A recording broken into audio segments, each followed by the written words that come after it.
A lot of us daydream about winning a big award one day. I'm just so happy to be here. Maybe for starring in a blockbuster movie, or writing a smash hit song, or winning a big race. Aussie, Aussie, Aussie. Or imagine winning an award for a discovery that changes the world.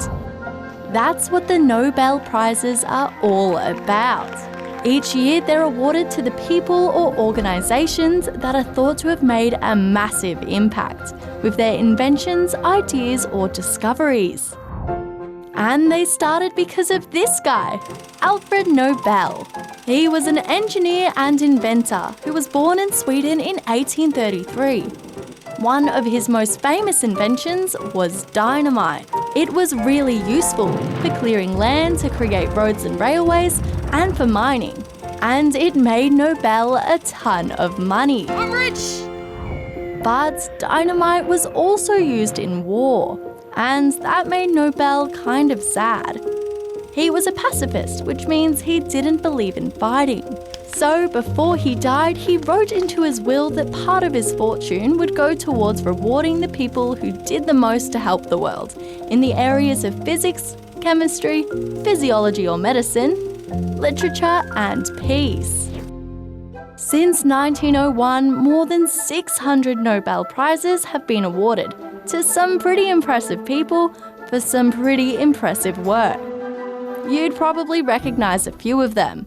Famous scientists, authors, politicians, activists, and even songwriters. There's also a prize for economics, which was added to the Nobel lineup in 1968. The prizes are decided each year by a panel in Norway, and the winners take home a shiny gold medal, a diploma from the King of Sweden, and a stack of cash.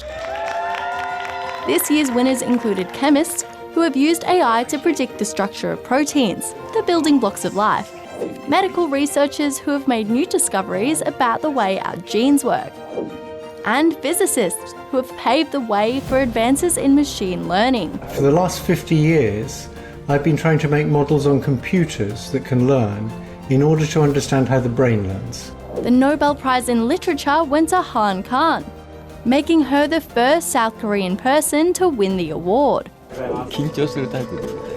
This year's Nobel Peace Prize went to Nihon Hidankyu, a Japanese organisation formed by survivors of the atomic bombings of Hiroshima and Nagasaki during the Second World War. These hibakushas are very brave and decided to share their catastrophic experiences to the world in order for the world to make movements towards peace and nuclear disarmament.